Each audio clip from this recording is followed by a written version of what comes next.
Pemirsa, pemerintah membangun 3 pusat data nasional PDN di Cikarang, Batam, dan yang terbaru adalah Ibu Kota Nusantara IKN.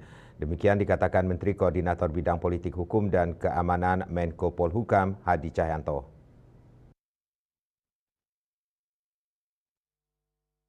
Dia mengatakan, PDN yang nantinya terbangun itu bakal beroperasi melalui Badan Layanan Umum, BLU, di bawah Kementerian Komunikasi dan Informatika, Kemenkominfo.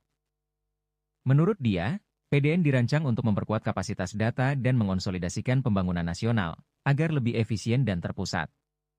Pembangunan PDN itu, kata dia, menggunakan skema soft loan atau pinjaman lunak kepada sejumlah negara lain. Sejauh ini, menurutnya pembangunan PDN yang berlokasi di Cikarang sudah mencapai 83% dan ditargetkan beroperasi pada 2026.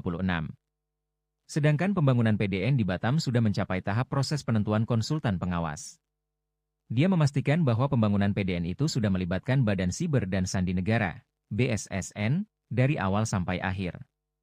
Menurutnya BSSN juga bakal menentukan pemenuhan persyaratan keamanan siber dalam pembangunan PDN. Dia mengatakan tantangan yang dihadapi mencakup integrasi keamanan sistem. Karena menurutnya proses transisi dari PDN sementara, PDNS, ke PDN tidak akan mudah. Untuk itu, dia mengatakan pembangunan PDN memerlukan teknologi yang selalu mengikuti perkembangan.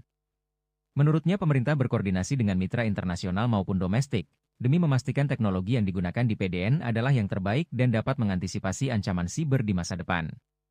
Bali Post melaporkan.